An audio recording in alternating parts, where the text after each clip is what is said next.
Hello friends, सत श्रीकाल, नमस्ते, आदाब and welcome back to my channel free to travel. Friends, आज की वीडियो में मैं आपको टर्की का वीज़ा फॉर्म कैसे भरते हैं, टर्की का वीज़ा अप्लाई कैसे होता है और उसकी वीज़ा फ़ीस कितनी है, टर्की का वीज़ा जो है उसके डॉक्यूमेंट्स कौन कौन से आपके पास होने चाहिए, ये सब मैं आपको इस वीडियो में बताने वाला हूँ। तो ये वीडियो को आप लास्ट तक जरूर देखना, बड़े ध्यान से देखना।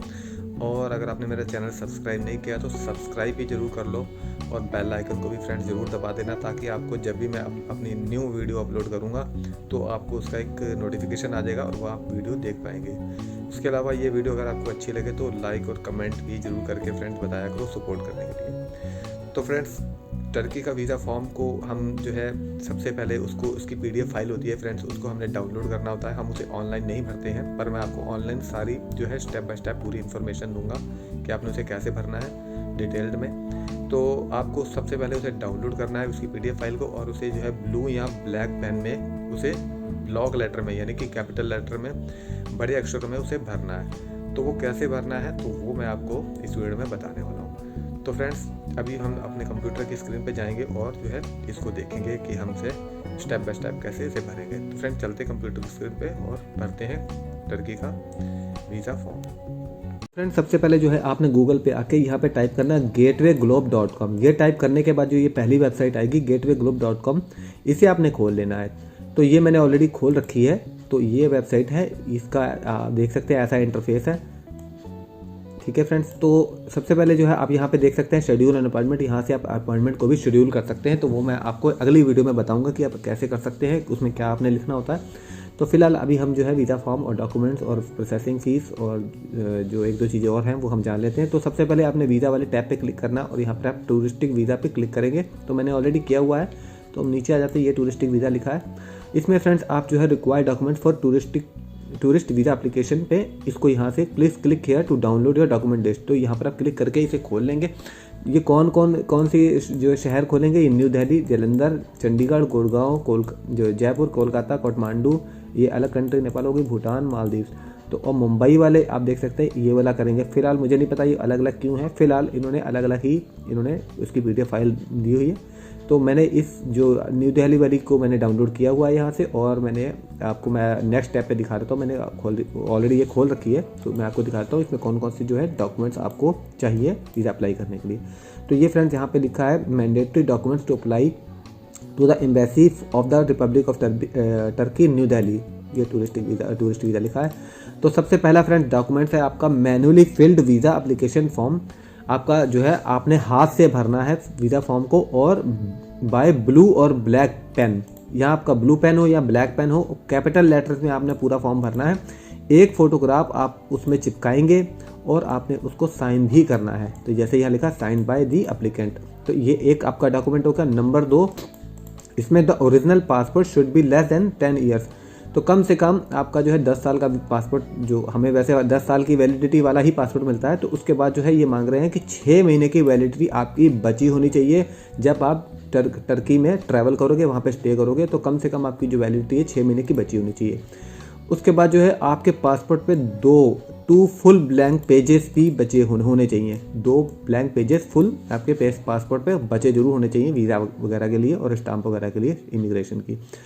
ये 2 चीज़ें होगी फ्रेंड्स। नंबर 3 पे है आपकी 2 बायोमेट्रिक फ़ोटोज़। तो 2 बायोमेट्रिक फ़ोटोज़ आपको चाहिए, वाइट बैकग्राउंड उसकी होनी चाहिए, और कम से कम 6 महीने के अंदर वो फोटोग्राफ आपकी ली हुई होनी चाहिए। मतलब 6 महीने से ज़्यादा पुरानी नहीं होनी चाहिए। उसमें आपका जो है फेस पूरा जो है नज़र आना चाहिए, ईयर्स, कान भी नज़र आने चाहिए, और पूरे बाल थोड़े बहुत आगे वाले या जैसे भी नज़र आने चाहिए। उसके बाद जो है विदाउट शेडो होनी चाहिए फ़ोटो। उसके बाद 2.5 इंच बाय 2.5 इंच साइज की ये फ़ोटो आपकी होनी चाहिए, जैसे यहाँ पे लिखा 2.5 इंच बाय 2.5 इंच। तो ये नंबर 3 आपके डॉक्यूमेंट हो गए। Leave letter from the employer. तो अगर आप जॉब करते हैं तो आपको लीव लेटर चाहिए। अगर आप जो है बिजनेस करते हैं, सेल्फ एम्प्लॉयड हैं, तो आपको कवरिंग लेटर अपने पर्सनल बिजनेस लेटर हेड पे, पर्सनल बिजनेस जो आपका बिजनेस है उसका लेटर हेड होगा, तो उस पर आपने कवरिंग लेटर लिखना है, तो वो चाहिए। और यहाँ पे लिखा with authorise signatory name and designation with company seal. तो आप बिजनेस करते हो, आपकी कंपनी की सील भी लगेगी, आपका नाम भी आएगा, और आपने साइन भी किए होने चाहिए। अगर आप जॉब करते हैं तो फ्रेंड्स इसमें आपकी डेजिग्नेशन लिखी होनी चाहिए।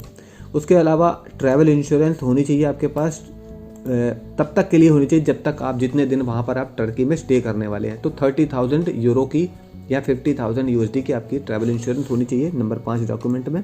ठीक है फ्रेंड्स, उसके बाद 6 नंबर पे confirmed reservation of round trip flight ticket. Friend dummy ticket भी चल जाती है, तो इसमें आपको जो है कन्फर्म यानी कि ओरिजिनल टिकट लेने की ज़रूरत नहीं है इसमें। उसके बाद जो है होटल रिजर्वेशन आपकी होनी चाहिए। और नंबर 8 पे है फ्रेंड्स लास्ट 3 मंथ की बैंक की स्टेटमेंट। कंपनी अगर आप जो है जॉब करते हैं तो आपकी लास्ट 3 मंथ की आपकी बैंक की स्टेटमेंट होनी चाहिए, या ओरिजिनल हो या कॉपी हो, अटेस्टेड बाय बैंक से आप अटेस्ट कराएंगे, साइन करवाएंगे, और उसे जो सील जो होती है जो स्टाम्प मारते हैं तो वो बैंक से आप स्टाम्प भी करवा लेना और साइन भी करवा लेना। और अगर आप फ्रेंड्स जो है बिजनेस करते हैं तो आप तब भी आपको 3 महीने की बैंक की स्टेटमेंट चाहिए। ठीक है फ्रेंड्स, उसके बाद जो है आपकी सैलरी स्लिप चलेगी और certificate for the last 3 month, या फिर आपका जो है फॉर्म 16 लगेगा जो यहाँ पे जैसे कि लिखा है for employees last 3 months and form 16 for employees. और उसके बाद जो है ये बी में आ गया जीएसटी फॉर एम्प्लॉयर, जो जॉब वगैरह जो बिज़नेस करते हैं तो उनके पास जीएसटी होनी चाहिए। तो उसके अलावा जीएसटी के अलावा अगर आपके पास जीएसटी नहीं है तो आप जो है दूसरा जो बिज़नेस प्रूफ है वो भी आप लगा सकते हैं। तो उसके बाद फ्रेंड्स आ गया नंबर 10, इसमें जो है if applicant has not enough fund of bank और बैंक अकाउंट। अगर जो है आपके पास इनफ फंड नहीं है तो फाइनेंशियल सपोर्ट या फिर बैंक का अकाउंट भी नहीं है तो जो है आप अपने किसी स्पॉन्सर जो आपको स्पॉन्सर कर रहा है उसका फाइनेंशियल सपोर्ट लेटर भी लगा सकते हैं, वो भी नोटराइज्ड किया हुआ होना चाहिए वो। और नॉट अप्लीकेबल फॉर स्पाउस, तो स्पाउस के लिए वो अप्लीकेबल नहीं है, पेरेंट्स और चिल्ड्रन के लिए अप्लीकेबल नहीं जैसे यहाँ पे लिखा है। उसके बाद number 11 minor need consent letter from both parents. तो अगर आप माइनर हो तो आपको कंसेंट लेटर चाहिए अपने पेरेंट्स से एक स्टाम्प पेपर पर with photos of parents and applicant की भी फोटो लगी होनी चाहिए, पेरेंट्स की भी फोटो लगी होनी चाहिए और नोटराइज होनी चाहिए। तो फिलहाल ऐसा ही कुछ लिखा है यहाँ पे।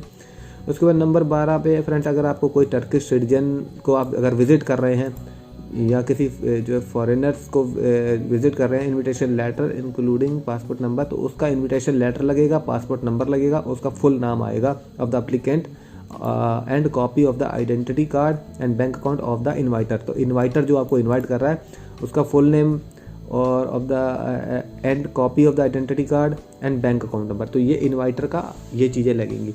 उसके बाद यह आप पढ़ सकते हो फ्रेंड्स, आप 12 नंबर ध्यान से पढ़ लेना। उसके बाद number 13 if not shown in passport marriage से, अगर आपके पासपोर्ट पे आपकी जो है वाइफ का नाम नहीं है या आपके हस्बैंड का नाम नहीं है तो फिर उस केस में मैरिज सर्टिफिकेट लगेगा फ्रेंड्स, जैसे यहाँ पे लिखा है। और affidavit required attested by notary public, या फिर एफिडेविट होना चाहिए required attested by notary public से वो अटेस्टेड होना चाहिए। उसके बाद if agent making the application on behalf of the applicant, तो उस केस में letter of attorney from every applicant in original लगेगा। और नंबर 15 पे friends copies of first and last pages of the passport, यानी कि पासपोर्ट की जो है कॉपी लगेगी पहले पेज की और लास्ट पेज की, यानी एड्रेस वाले पेज की और बायोडाटा वाले पेज की जिसके ऊपर आपका बायोडाटा वाला पेज वो होता है जिसके ऊपर आपकी फ़ोटो लगी है, आपका नाम वगैरह सारा कुछ लिखा है। उसके बाद नंबर 16 पे लिखा है टू राइटनरी, ये ऑप्शनल है तो ये ज़रूरी नहीं है फ्रेंड्स। ठीक है फ्रेंड्स, ये मैंने आपको सारे डॉक्यूमेंट्स बता दिए। तो अब हम चलते हैं फ्रेंड्स वापस वेबसाइट पे जाते हैं और यहाँ पे जनरल इन्फॉर्मेशन में आ जाते हैं। तो सबसे पहले जो है फ्रेंड्स हम वीज़ा फीस और सर्विस चार्जेस देख लेते हैं कि कितने इसके पैसे लग रहे हैं वीज़ा फीस के। तो friends single entry visa fees के 4555 INR रुपीज़ लग रहे हैं और मल्टीपल के आप देख सकते हैं 14,000 लग रहे हैं सिंगल ट्रांजिट, तो ये आप पढ़ सकते हो। उसके बाद हम सर्विस फीस पे आ जाते हैं फ्रेंड्स। तो service fees friends gateway service fees है 4201 रुपये आपके लग रहे हैं, तो ये आप देख लेना फ्रेंड्स। ये सारा जो है मैंने आपको फीस का बता दिया, वीज़ा फीस और सर्विस फीस का। उसके बाद हम वापस जनरल जो है इन्फॉर्मेशन पे आ जाते हैं। यहाँ पर हम वीज़ा प्रोसेसिंग टाइम देख लेते हैं। मिल गया वीज़ा प्रोसेसिंग टाइम, नीचे आ जाते हैं। तो ये फ्रेंड्स आप देख सकते हैं Turkish embassy in new Delhi, ये जो है मिनिमम 4 वर्किंग डेज ले रही है, यानी कि सैटरडे संडे आप निकाल दो और फिलहाल 4 दिन यहाँ पे लिखा है और ये इसमें 4 दिन में आपका जो है ये काम करके दे रही हैं। 4 दिन का टाइम है इसका। चंडीगढ़ में जो है 6 दिन लग रहे हैं, जयपुर में 6 दिन लग रहे हैं, बाकी आप पढ़ सकते हैं। और जो है यहाँ पर मुंबई पुणे ये सारा कुछ लिखा है, आप पढ़ सकते हैं फ्रेंड्स। उसके बाद फ्रेंड्स हम वापस आ जाते हैं जनरल इन्फॉर्मेशन में। ये वीज़ा प्रोसेसिंग टाइम भी हो गई। अब फ्रेंड्स हम जो है आ जाते हैं वीज़ा फॉर्म पर। तो यहाँ पर जो है आप क्लिक करके वीज़ा फॉर्म को डाउनलोड कर लेंगे, इस वीज़ा एप्लीकेशन फॉर्म। तो फ्रेंड्स ये जो है इसमें 2 पेज हैं, जैसे आप देख सकते हैं 1 और 2। तो आपने जो है इसे वीज़ा एप्लीकेशन फॉर्म को बड़े ध्यान से पढ़ना है और आपने बड़े ध्यान से फ्रेंड्स इसको भरना है और आपने ब्लू या ब्लैक ये इसमें पेन का यूज़ करना है और ब्लैक लेटर में यानी कि कैपिटल लेटर में सारा कुछ बड़े अक्षरों में इसको भरना है। तो फ्रेंड्स सबसे पहला जो है ये मांग रहे हैं cap family name as in passport. अगर आपका फैमिली नेम या जैसे हम बोलते हैं कि सरनेम और फैमिली नेम एक ही बात है, तो अगर आपके पासपोर्ट पे सरनेम या फैमिली नेम नहीं है तो यहाँ पर आप NA डाल देंगे, नॉट एप्लीकेबल। मैडन नेम में भी आप NA डाल देंगे। फर्स्ट नेम में आपका अगर जैसे पूरा नाम है, जो भी आपका नाम है, तो आप फर्स्ट नेम में ही, अगर आपका पासपोर्ट पे फर्स्ट नेम में सारा नाम है तो आप यहाँ पर ही सारा नाम डाल देंगे। उसके बाद आप अपनी डेट ऑफ बर्थ डाल देंगे। तो आपको पहले ईयर डालना है, जैसे आपकी जो है डेट ऑफ बर्थ है 4/1/1990, तो आप 1990 पहले डालेंगे। उसके बाद जो है 1 पहला महीना डालेंगे, फिर 4 जो चौथा दिन डालेंगे, यानी कि 4/1/1990, यानी कि 1990 पहले आएगा, फिर 1 और 4/00। उसके बाद ID नंबर जो है फ्रेंड्स ऑप्शनल है, ये ज़रूरी नहीं है। आप जो है आधार ID डालना चाहते तो यहाँ पे डाल सकते हैं। उसके बाद सेक्स में आपने मेल फीमेल की इन्फॉर्मेशन दे देनी है। यहाँ पर आपने प्लेस ऑफ बर्थ, यानी कि जो आपके पासपोर्ट पे आप देखना प्लेस ऑफ बर्थ लिखा होगा, जिस भी शहर में आप रहते हैं, बस आपके पासपोर्ट के अकॉर्डिंग ही अपने सारी प्लेस ऑफ बर्थ डालना है। जो भी वीज़ा फॉर्म भरना है अपने पासपोर्ट के अकॉर्डिंग डालना है। जिस भी सिटी में आप रहते हैं या कि जहाँ पर भी आप रहते हैं, तो यहाँ पर आपने वो नाम डाल देना है। उसके बाद नंबर 8 में फ्रेंड्स मैरिटल स्टेटस में अगर आप सिंगल है, आपकी शादी नहीं हुई है, अगर आप मैरिड है, शादी है हुई है, सेपरेटेड है, तो ये आपने टिक कर देना है। उसके बाद कंट्री आप इंडिया में रहते हैं, करंट सिटीजनशिप, तो आप इंडिया यहाँ पे भर देंगे। उसके बाद जो है फादर फुल नेम, अपने फादर का आपने यहाँ पे फुल नेम डाल देना है, जो भी आपके फादर का नाम है। उसके बाद मदर्स का फुल नेम डाल देना है। और ये वाला हिस्सा आपने नहीं छेड़ना, ये ऑफिशियल यूज़ के लिए है फ्रेंड्स। तो हम नीचे आ जाते हैं। टाइप ऑफ पासपोर्ट में हमने फ्रेंड्स ऑर्डिनरी पासपोर्ट वाले चेक बॉक्स पे ही टिक करना है, ये ऑर्डिनरी वाला, ये हमने इसे सिलेक्ट करना है। उसके बाद फ्रेंड्स नीचे आ जाते हैं नंबर 14, पासपोर्ट नंबर यहाँ आप डाल देंगे। नंबर 14 के ये नीचे आपने पासपोर्ट नंबर डाल देना है। इशू और एक्सपायरी डेट डाल देनी है। तो यहाँ पर आप पहले इशू डेट डालेंगे पासपोर्ट की और बाद में एक्सपायरी डेट डालेंगे। उसके बाद प्लेस ऑफ इशू में आपका पासपोर्ट कहाँ पे इशू हुआ है वो आपने यहाँ पे डाल देना है। उसके बाद friends if you are a resident in a country other than your country origin have you permission to return to that country, तो आपने नो कर देना है। आप किसी और कंट्री में नहीं रह रहे हो, फिर रेजिडेंट किसी और कंट्री के रेजिडेंट नहीं हो, अगर आप हो तो आपने यस करना और यहाँ पे नंबर, रेजिडेंट नंबर और उसकी वैलिडिटी यहाँ पे लिखनी है। तो फिलहाल अगर आपके पास कोई रेजिडेंट किसी और कंट्री की नहीं है और आप इंडिया में ही रहते हो, और तो फिर आपने यहाँ पे नो पे क्लिक करना है, टिक करना है इसको। नंबर 18 में फ्रेंड्स आपने प्रेजेंट ऑक्यूपेशन एंड प्रोफेशन यहाँ पे आप टाइप कर देंगे कि आप क्या करते हो, सेल्फ एम्प्लॉयड हो या आप जॉब करते हो, तो जॉब का अपना आपने डेजिग्नेशन डाल देनी है। उसके बाद प्रेजेंट वर्क एड्रेस, जहाँ पर आप काम करते हो कंपनी का एड्रेस डाल देंगे, अगर जहाँ पे भी आप जॉब करते हो उस कंपनी का एड्रेस, और अगर जहाँ पे भी आपका बिज़नेस हो अपने बिज़नेस का एड्रेस डाल देंगे। उसके बाद उसका जो है टेलीफोन नंबर डाल देंगे यहाँ पर बिज़नेस का, या फिर आपकी जॉब कंपनी का ईमेल एड्रेस डाल देंगे। और उसके बाद जो एप्लीकेंट का होम एड्रेस यहाँ पे, तो आप नीचे नंबर 20 में आपने होम एड्रेस डाल देना है अपना, जो आपके पासपोर्ट के पीछे एड्रेस पेज है उस वहाँ से सारा ही अपने यहाँ पर अपना होम एड्रेस डाल देना है। उसका फ़ोन नंबर डाल देना है घर का, अगर आपका टेलीफोन नंबर है घर पे, नहीं तो आप मोबाइल नंबर डाल सकते हो। उसके बाद आपने ईमेल एड्रेस डाल देनी है। उसके बाद फ्रेंड्स नंबर 21 में है जो टाइप ऑफ वीज़ा, आप कौन सा वीज़ा लेना चाहते हैं, तो आपने जो है शॉर्ट स्टे पे टिक करना है, शॉर्ट स्टे टूरिस्ट वीज़ा ही होता है। उसके बाद फ्रेंड नंबर 22 में नंबर ऑफ एंट्रीज रिक्वेस्टेड में, इसमें आपने सिंगल एंट्री पे टिक कर देना है। Duration of stay visa requested for how many days, तो यहाँ पर आप अगर 7 डेज़ के लिए डालें तो आपने यहाँ पे 7 डेज़ कर देना है, 7, 6, 5 जो भी जितने भी दिन के लिए आप जा रहे हैं। उसके बाद नंबर 24 पे आ जाता है have you ever been refused visa for Turkey, क्या आपको कभी टर्की का वीज़ा रिफ्यूज़ हुआ है। अगर नहीं हुआ है तो आप नो पे टिक करेंगे, अगर हुआ है तो यस पे टिक करके यहाँ पर आप बताएंगे कि कब हुआ है और कहाँ हुआ है, मतलब कब हुआ है, जैसे 2021 में हुआ है और कहाँ पे आपने अप्लाई किया तो दिल्ली लिख देंगे, तो ऐसे इंडिया, दिल्ली इंडिया करके आप लिख देंगे। उसके बाद नंबर 25 आ जाते हैं have you ever been deported from or required to leave Turkey, क्या आप कभी टर्की से डिपोर्ट हुए हैं या आपको टर्की छोड़नी पड़ी है, तो फिलहाल आप नो पे क्लिक करेंगे, टिक करेंगे। और अगर छोड़नी पड़ी है या कभी आपको डिपोर्ट टर्की ने किया तो यस पे, और कब और कैसे आपने ये बताना है, कहाँ बताना है आपने। नंबर 26 में आपने in case of transit have you, तो फ्रेंड्स जो है आप अगर ट्रांजिट कर रहे हैं तो फाइनल कंट्री की डेस्टिनेशन आपने बतानी है यस पे क्लिक करके, और बता रहे कि आपने बताना है कि आप जो है कौन सी कंट्री नेक्स्ट डेस्टिनेशन आपकी कौन सी है। फिलहाल हम नो पे ही टिक करेंगे, हम टर्की का टूरिस्ट वीज़ा अप्लाई कर रहे हैं तो हम नो पे टिक करेंगे। उसके बाद फ्रेंड्स पर्पस ऑफ ट्रिप में जो है आपने टूरिज्म पे टिक करना है, आपका पर्पस है टूरिज्म तो टूरिज्म पे टिक कर देना है। उसके बाद नंबर 28 में आपने डेट ऑफ अराइवल डाल देनी है, जिस दिन आप वहाँ पे अराइव हो रहे हो आपने अपने होटल की चेक इन डेट, अपने जो आपकी एयर टिकट है उससे सारा मैच कर लेना है, और उस दिन की डेट जिस दिन आप लैंड कर रहे हो उस दिन की आपने डेट डाल देनी है। टर्की में जिस दिन आप लैंड हो रहे हो उस दिन की डेट डलेगी, और जिस दिन आप वहाँ से एग्जिट होगे, वहाँ से निकलोगे टर्की से, तो वहाँ से तो उसकी आपने डेट ऑफ डिपार्चर की डेट यहाँ पे नीचे डाल देनी है जिस दिन आप एग्जिट हो जाओगे। पोर्ट ऑफ फर्स्ट एंट्री और ट्रांजिट रूट, तो अब जो है पहली एंट्री जो है आप टर्की में कहाँ पे कर रहे हो, अगर आप इस्तांबुल में कर रहे हो तो यहाँ पे इस्तांबुल लिख देंगे। मीन्स ऑफ ट्रांसपोर्ट पे आपने लिखना है एयर बाय एयर, ठीक है फ्रेंड, यहाँ पे आप लिख देंगे by air, means of transport आपका बाय एयर हो गया। Who is paying for your trip and cost and living during your stay in Turkey, तो कौन भाई पे कर रहा है आपकी ट्रिप का और आपका खर्चा पानी कौन कर रहा है वहाँ पे स्टे करने का टर्की में, तो आपने माई सेल्फ पे टिक कर देना है। अगर कोई और कर रहा है तो होस्ट पर्सन का टिक कर देंगे, होस्ट कंपनी पे अगर कोई कर रही है तो होस्ट कंपनी पे टिक करेंगे। फिलहाल अगर हम इस केस में माई सेल्फ ही करेंगे, क्योंकि मैं आपको खुद सारा खर्चा मतलब जो है आप खुद जा रहे हैं और खुद खर्चा करेंगे, तो आप इसी पे ही टिक करना माई सेल्फ पे।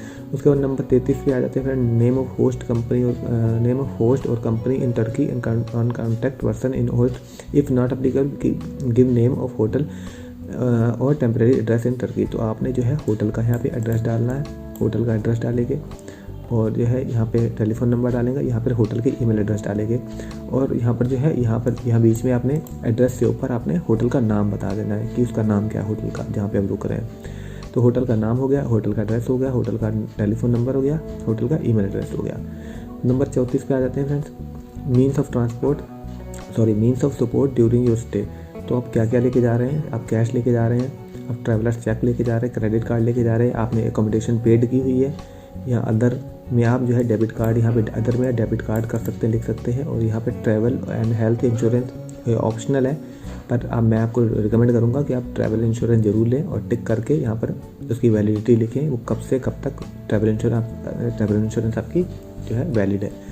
तो आप कैश पे टिक कर सकते हैं, और जो है क्रेडिट कार्ड अगर आपके पास है क्रेडिट कार्ड पे टिक कर सकते हैं। उसके बाद अदर में आप डेबिट कार्ड डाल के और ये ट्रैवल इंश्योरेंस जरूर लेके जाए, मस्ट लेके जाए, मैं आपको बोलूँगा। उसकी वैलिडिटी यहाँ पे आप टाइप कर देंगे, लिख देंगे सॉरी।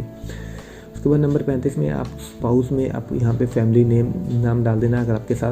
अगर आप मैरिड हैं तो आपने, अगर आप मैरिड हैं फ्रेंड, तब आपने स्पाउस जो है यहाँ पे नेम डालना है, फैमिली नेम उनका, यानी कि जो उनका लास्ट नेम होता है, तो वो अगर लिखा तो आपने वो डालना है। उसके बाद मैरिड नेम को आप एन कर देना, फर्स्ट नेम डाल देना अगर आप मैरिड हो तब। अगर आप मैरिड नहीं हो, सिंगल हो, तो आपने यहाँ सब पर एन लिख देना है, और जो है इस पे भी आपने एन चढ़ा देना है, नेशनलिटी पे भी, डेट ऑफ बर्थ और प्लेस ऑफ बर्थ पे भी एन कर देना है अगर आप मैरिड नहीं हो। अगर आप मैरिड हो तो आपको सारी इन्फॉर्मेशन देनी है स्पाउस वाले इस नंबर 35 में।